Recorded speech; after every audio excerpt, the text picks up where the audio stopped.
Bom dia, boa tarde, boa noite, sejam muito bem-vindos ao nosso curso que será de ingresso ao exame da EMERGE.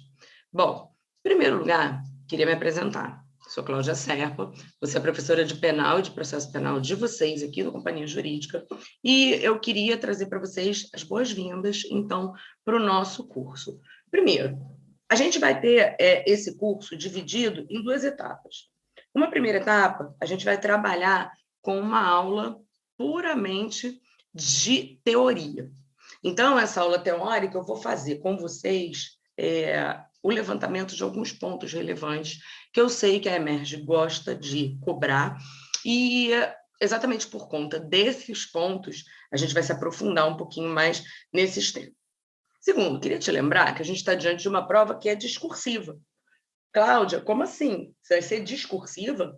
Todos os outros exames, essa prova foi uma prova objetiva depois da pandemia? Essa prova vai ser discursiva? Sim, essa prova vai ser discursiva, desde que me avisaram que eu também integro o corpo docente da EMERGE, né? Então, eles falaram, ó, agora tudo voltou ao normal, as aulas da EMERGE estão 100% presenciais, já estão acontecendo 100% presenciais desde abril de 2022, então a gente já está trabalhando presencialmente lá, já tem um bom tempo, e isso acaba sendo importante que você saiba, e exatamente pelo fato da EMERGE ter voltado tudo, digamos assim, para as coisas como eram antes, estamos voltando ao que era antes.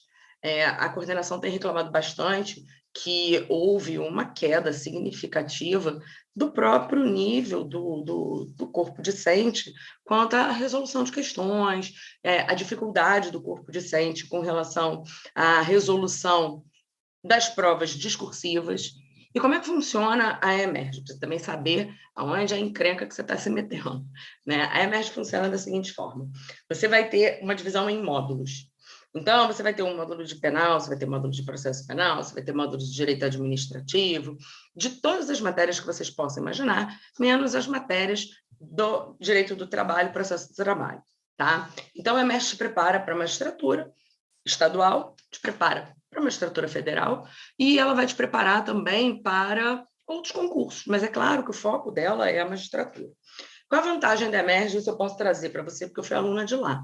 A EMERGE ela vai te trazer, primeiro, um título bem reconhecido no mercado, tá? O aluno da EMERGE ele é muito bem respeitado no mercado de trabalho, então é importante que você saiba que ele é bem acessível para você. Segundo, ele traz para você, a EMERGE traz para você um outro ponto relevante, que é a possibilidade de você se desenvolver para uma carreira docente, por exemplo. A EMERGE traz a possibilidade de você optar por fazer a monografia, e com isso você sai com a pós em didática. Você vai acabar tendo uma série de benefícios que outros cursos não trazem. Muita gente fica naquela assim, poxa, professora, mas veja, eu fiz EMERGE, mas tem professor lá que eu não gosto. Tem um dado momento que a aula fica uma chatice. Repara, você vai perceber que existem momentos em que a aula ela vai ser mais aprofundada de outros cursos. E talvez, muitas vezes, você vai perceber também que quando essa aula ela é mais aprofundada do que a de outros cursos, muitas vezes pode você achar que aquilo é prolixo. Só que você vai ver que você está desenvolvendo uma grande capacidade de argumentação. E isso é interessante, e isso é extremamente importante para você. Tá? Então, você tem que ficar atento muito a isso. Né? Por quê? Porque muitas vezes a gente fica lá naquele medo. Bom, então, como eu disse assim, a gente é dividido em módulos. Sim, a gente tem essa divisão em módulos. Essa divisão em módulos, ela vai fazer, Camila, com que você tenha seguinte situação. Você tem a parte geral de direito penal praticamente em 10 dias. E, ao final de cada módulo, você faz uma prova. Então, no início, é um medo, realmente. O CP1 é, assim, a maior tormenta que você pode viver. Depois, você vai se acostumando. Então, você vai se acostumando aos casos concretos, você vai se acostumando aos exercícios, você vai se acostumando ao estilo de aula que eles têm. E eu, nesse curso, já quero fazer com vocês meio que o que eu faço na aula da Emerge. Por quê? Porque acabo mostrando a vocês um pouco daquilo que é relevante para o aluno da Emerge, tá? Camila, então, deve estar... A Camila está dizendo aqui para a gente, nessa aula ao vivo, que ela estudou na Emerge há alguns anos, até o CP3. Então, você deve estar super se identificando com isso que a gente está falando, né? Exatamente isso que eu estou falando. CP1, você acha que você vai morrer, você acha que não vai aguentar mais, mas aí depois você se acostuma a fazer prova, você acostuma... E eu digo o seguinte, foi a melhor coisa que eu fiz, em termos profissionais, foi ser aluna de lá. Além de abrir um grande leque de opções, né? Eles têm a possibilidade de você fazer estágio, o que te joga anos-luz à frente. Mas como você tem que fazer essa prova de ingresso, né? Como é que você deveria fazer essa prova de ingresso? Então, vamos nós, porque também é legal a gente pontuar esse tipo de coisa, exatamente porque essa prova sendo discursiva, a gente acaba se preocupando muito na forma pela qual quer que você escreva. Primeiro, não invente a pólvora. Seja muito objetivo na forma de como você vai responder às suas questões. Tá? Então, é essencial que você seja muito objetivo na forma pela qual você vai responder às suas questões.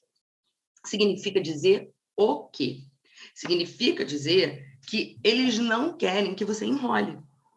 Ao contrário do que muita gente pensa, em que você tem que escrever para caramba, ao contrário do que muita gente pensa, que você precisa, naquele momento, colocar um monte de detalhe, você não precisa. Na tua prova de ingresso, a primeira grande preocupação que eles vão ter é com a tua língua portuguesa. Segunda grande preocupação que eles vão ter, a clareza pela qual você vai responder aquilo. Terceira preocupação, ele não quer saber da corrente A, ele não quer saber da corrente B. Em vários momentos, você vai perceber na prova de penal e na própria prova de processo, que ele vai te perguntar assim, você como juiz, como se posicionaria? Tá? Então, por várias vezes, vai aparecer esse tipo de colocação. Você como juiz, como solucionaria? Então, gente, qual é a tua preocupação? É responder. Eu, como juiz, faria isso, isso, isso, isso e isso. Ele não quer saber da corrente A, ele não quer saber da corrente B. Cláudia, existem posicionamentos majoritários, posicionamentos minoritários. E aí? Eu vou botar qual? Bom, primeiro, mais para perto da prova, eles vão divulgar a banca. Tá? Então, mais para perto, eles vão divulgar a banca examinadora. E é sempre legal você saber o que aquele cara está pensando. Então, ainda que você não concorde, você é vaidade, tá? É você colocar fulano de tal em seu julgado, entendeu assim, assim, assim. Porém, você pode não concordar, o que ele está se preocupando aí é a tua capacidade de argumentação. Então, seja objetivo nas suas respostas, bastante objetivo nas suas respostas, e lembre-se de que nada de inventar. Sujeito, verbo e complemento. As chances que você vai ter de acertar a concordância na sua frase são chances enormes. Se você trocar, a concordância fica complicada. Então, o ideal realmente é você tomar cuidado com essas regras de concordância. Diferentemente, e muitos de vocês aqui, se bobear, estão vindo logo do estudo da OAB, diferentemente da OAB, que ela não se preocupa muito com princípios, a Emerge, em direito penal e em processo penal, é uma escola que gosta muito de que você desenvolva o raciocínio e costumam cobrar questões que envolvem princípios do direito penal, né? Então, é sempre legal você buscar essa base principiológica, obviamente, se a questão comportar isso. Veja, eu vou tomar por base as últimas provas discursivas que foram apresentadas lá. Até porque quem vai se preparar por mais se prepara por menos. Se a prova for objetiva, está tudo bem. Mas tudo indica, pelas últimas notícias que eu tive da própria escola, tudo indica que essa prova seja uma prova discursiva. Tá? Então, tudo que eu soube foi que essa prova seria uma prova discursiva. Então, eu vou preparar você para que você faça uma prova discursiva. Se chegar lá na frente for objetivo, tá tudo bem, a gente ajeita o discurso, vamos dizer assim, e a gente vai treinar os exercícios. Mas quando a turma de exercícios entrar, você já tem a publicação do edital. Então, a gente já vai saber. Mas tudo indica que essa prova seja discursiva, pelo menos foi o que foi dito para mim da última vez que eu estive lá devolvendo as provas dos alunos. Tá? Então, Camila disse que estudou na EMERGE, se bobear foi minha aluna, não sei quando foi, não sei se você chegou a ter aula comigo lá, mas eu também corrijo prova dos alunos da EMERGE. Né? Então, os professores corrigem prova e a gente acaba sabendo, no termo do gabarito, a forma pela qual eles querem que a questão seja respondida. Tá? Isso ajuda você também quando você estiver nesse ingresso para a EMERGE. Então, sem mais delongas, esse papo inicial é um papo importante, inclusive para você saber se posicionar nas suas respostas, para você entender que a Cláudia daqui, se é que você já teve aula comigo em um outro momento, para você entender que a Cláudia que vai estar aqui com você vai ser um perfil de Cláudia diferente daquele que, por exemplo, você estudou quando você fez a OAB. Não, então, se você foi de 2015, não foi minha aluna, não. Eu entrei na EMERGE em 2017. Então, você vai perceber que, nesse momento, eu vou estar aqui do seu lado, né, para o que você precisar, e, via chat, você pode também mandar sua dúvida. Então, vamos dar início aqui à aula que envolve os princípios do direito penal. Vamos começar, estou tirando essa aula para você entender justamente de onde. Eu estou tirando essa aula de onde eu dou a aula do quadro da própria EMERGE, tá? Então, exatamente seguindo o quadro da aula, vamos começar princípios do direito penal, lei penal no tempo, lei penal no espaço. Para quem não me segue, meu Instagram, @professora Cláudia Serpa, meu canal do YouTube, professora Cláudia Serpa, onde eu tenho muita aula também disponível para você. Bom, primeiro vamos começar daquele iníciozão, né? Vamos começar nos princípios constitucionais penais. Vamos começar por ele, o princípio da legalidade. Artigo 5º, inciso 39 da Constituição e artigo 1º do Código Penal. O que nós temos?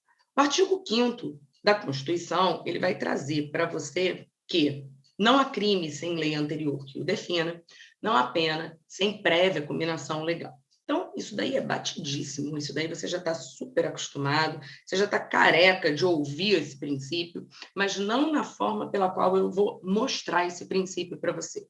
Bom, historicamente, esse princípio teve origem na Magna Carta inglesa de 1215. Essa Carta Magna foi editada no tempo de João Sem Terra, e no artigo 39 já previa o próprio princípio da legalidade. Depois, com a Revolução Francesa, no artigo 7º, 8º e 9º da Declaração Universal dos Direitos do Homem e do Cidadão, lá de 1789, também houve previsão desse princípio, dada a relevância dele. E no Brasil, todos os nossos códigos criminais, desde o Império até a Reforma de 1984, trouxeram a previsão o princípio da legalidade. Então, repara, a gente vai ter o princípio da legalidade, um princípio extremamente relevante. Você vai ver que, volta e meia, a jurisprudência vem se posicionando com relação a esse princípio, né? Então, há muito tempo, a jurisprudência vem se posicionando quanto a isso. E aí, lembre-se que é sempre muito legal, mas muito legal mesmo, cabendo na questão, você colocar ali a referência a um princípio. Mas veja, se couber, obviamente. Se não couber, não fala nada. Mas é sempre legal que você faça essa colocação. Bom, se você olhar o livro do Kleber Masson, e muitos de vocês já devem estar me perguntando assim, Cláudia, eu devo estudar por qual livro, né? Então, muitos pode ser que estejam aí se questionando. Será que eu estudo por qual livro? Bom, eu indico o livro de parte geral. E aí são os livros adotados pela escola, tá? Então, eu indico para a parte geral, Rogério Greco,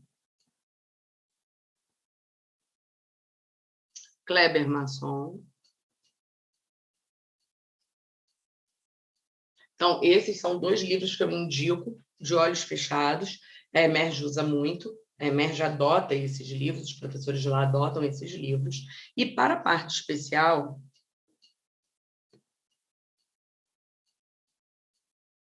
eu costumo indicar que você estude se atualizando por informativos.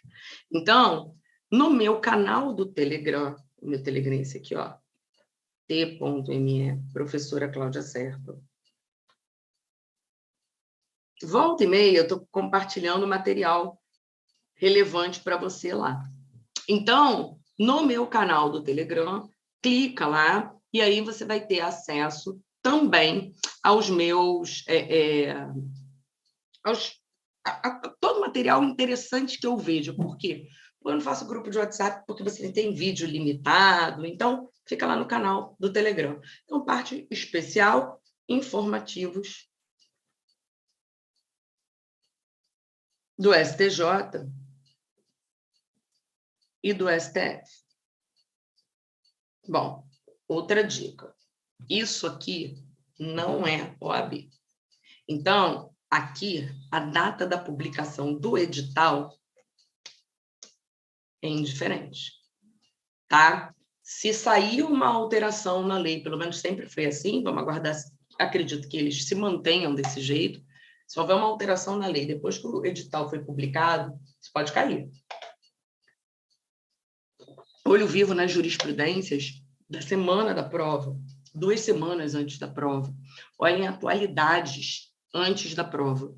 Eles adoram fazer esse tipo de questão, tá? Então, a gente vai trazer o livro do Kleber Masson fazendo essa diferença entre legalidade e estrita legalidade ou reserva legal. Isso ele fala porque alguns autores sustentam que você falar legalidade não é legal. Por quê? Porque o que seria legalidade? Para alguns autores, legalidade seria ninguém é obrigado a fazer ou deixar de fazer alguma coisa, senão quando em virtude de lei. Então, para alguns autores, esse seria o conceito de legalidade. O que seria tecnicamente incorreto a gente usar a palavra legalidade quando estiver se referindo ao artigo 1º do Código Penal. No entanto, outros autores dizem que isso é bobagem. Legalidade, estrita legalidade, reserva legal, isso é tudo sinônimo. A maior parte dos autores não faz essa distinção, mas é sempre interessante pontuar, porque vai que aparece uma questão nesse sentido para você. Bom, faz importância a gente fazer a diferença entre legalidade formal e legalidade material.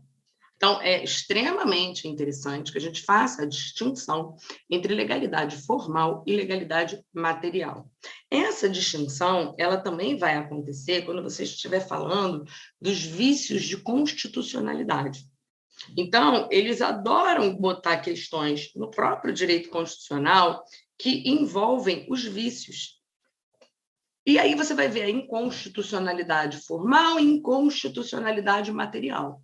Quando você fala da legalidade formal, da mesma forma que você mencionar da inconstitucionalidade formal, quando a gente fala em forma, preocupe-se com os trâmites, com a obediência aos procedimentos previstos na Constituição. Quando a gente fala em legalidade material, significa que aqui eu estou preocupada com as garantias fundamentais previstas na Constituição. Então, pensa quanto ao conteúdo. A mesma coisa quando houver a declaração de inconstitucionalidade de uma norma por vício formal. O que é isso? Houve algo naquela norma que não obedeceu ao procedimento determinado pela Constituição. Quando eu falo de inconstitucionalidade de determinada norma em virtude de um vício material, significa que a gente, nesse caso, estaria diante de um problema no âmbito do conteúdo daquela norma. Tá? O mesmo pensamento a gente vai fazer no âmbito do direito penal. Só que aí, aqui, é como eu disse, você vai trabalhar o princípio da legalidade talvez de uma forma como você nunca imaginasse, né? De que forma você trabalharia com o princípio, então, da legalidade? Você trabalharia com esse princípio com 4 funções diferentes. A primeira função, proibição do emprego da analogia para a criação de crimes para fundamentar ou agravar penas. Tá? Então, primeira questão que vai envolver a função do princípio da legalidade é a proibição do emprego da analogia para a criação de crimes, fundamentar ou agravar penas. Segunda função, a gente vai aprofundar cada um desses, é a proibição da criação de crimes e penas pelos costumes. Terceira função é a proibição da criação de incriminações vagas e indeterminadas. Aqui está equivocado. E a quarta função é a proibição da retroatividade da lei penal. Então, essas são as 4 funções no princípio da legalidade. Quando a gente fala da proibição do emprego da analogia para a criação de crimes, para a fundamentação ou agravamento de penas, nós estamos nos referindo à chamada lex stricta. O que seria lex stricta? Eu vou olhar a lei em sentido estrito. Então, a minha preocupação é a lei em sentido estrito. Primeiro, a gente tem que lembrar que a Constituição vai trazer como previsão para você o quê? A Constituição prevê para você o seguinte: eu tenho que é competência privativa da União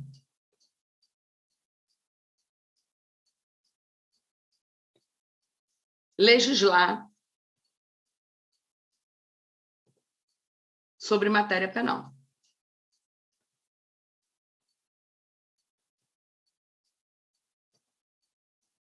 E segundo, apenas a lei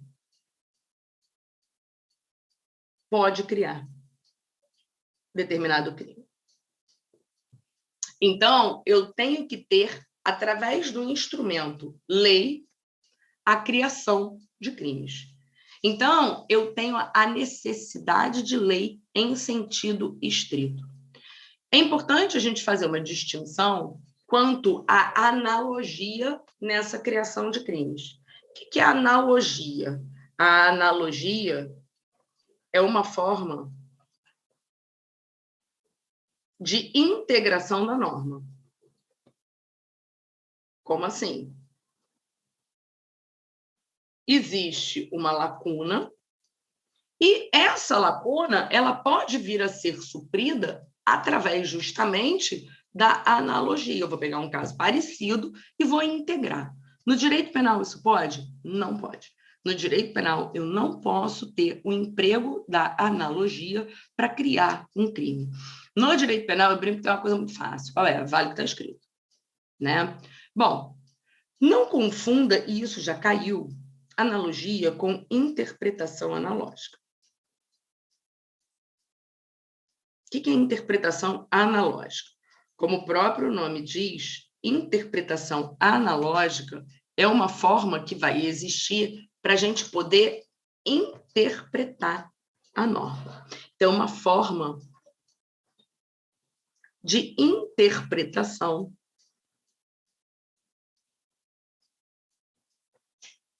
da norma. Ou seja, quando você fala da interpretação analógica, ela é permitida no direito penal desde que a lei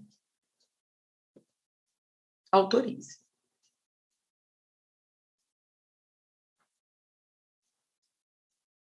Então, a lei precisa autorizar para que a gente possa fazer interpretação analógica. O que é isso? Então, o que o legislador faz? O legislador ele pega e ele vai dizer para você o quê? O legislador vai pegar e ele vai falar para você exemplos e depois ele vai generalizar.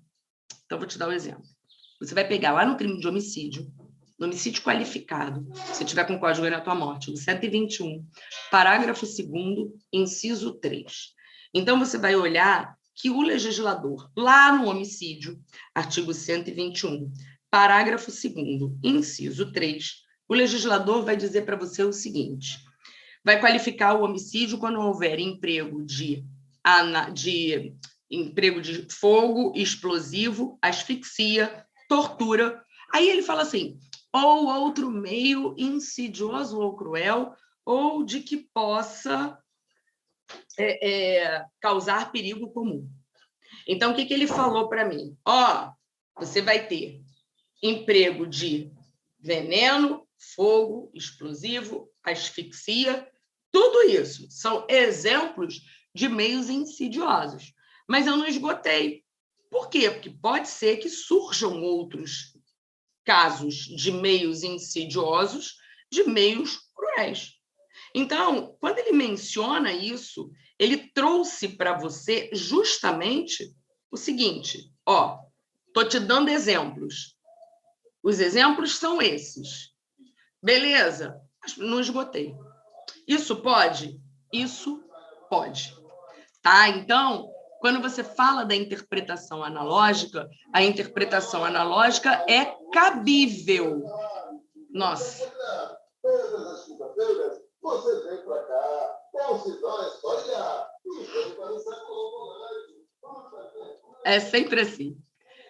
Então, vai ser permitido? Vai ser permitido, mas não é em todo caso que você vai ter a permissão da utilização da interpretação analógica. Só quando o legislador trouxer possibilidade dessa incidência, tá? Bom, e a gente também vai ter aquilo que se chama interpretação extensiva, tá? Então, a gente vai ter a chamada interpretação extensiva. Será que eu posso permitir interpretação extensiva no direito penal? Bom, primeiro, quando eu falo de interpretação extensiva, a interpretação extensiva vai ampliar o conteúdo da lei. É como se estivesse definindo para você o real sentido dessa lei. Então, a norma, naquele momento, ela abordou menos do que ela deveria. Será que eu posso permitir interpretação extensiva no direito penal? Então, essa é uma dúvida que muitas vezes pode surgir. Quando a gente fala da interpretação extensiva, o próprio STF já permitiu a interpretação extensiva, tá? O próprio STF já usou muitas vezes essa extensão. Mas veja, eu não posso acrescentar expressões que não existem. Então, vamos pegar um exemplo. A doutrina fala no artigo 159 do crime de extorsão mediante sequestro. Mas será que eu posso também abranger o cárcere privado? Posso. Isso é uma forma de interpretação extensiva. Então, esse é um exemplo de interpretação extensiva.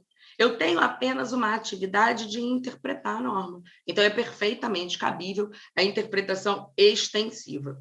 Por que eu estou falando disso? Eu estou falando disso porque, muitas vezes, a EMERGE já veio falando de analogia, interpretação analógica, já questionou, mas ela nunca questionou quando a interpretação extensiva. Pode ser que caia. Por quê? Porque a jurisprudência vem falando muito quanto à interpretação extensiva. Eu vou colocar no meu grupo do Telegram, então, se você estiver ali, você vai receber, após essa aula, a possibilidade da interpretação extensiva no direito penal. Vou ver se eu coloco isso assim que a nossa aula terminar, que assim você acaba tendo também esse complemento no âmbito do teu estudo, tá? Então, é cabível, sim, a interpretação extensiva. Bom, eu vou parar esse bloco, como a gente combinou, e a gente vai retornar, já, só vou fazer uma paradinha aqui, e a gente vai retornar para falar das medidas provisórias no direito penal. E aqui, ó, tem questão da EMERGE que traz isso na prova de ingresso da EMERGE, tá bom? Então, voltando aqui.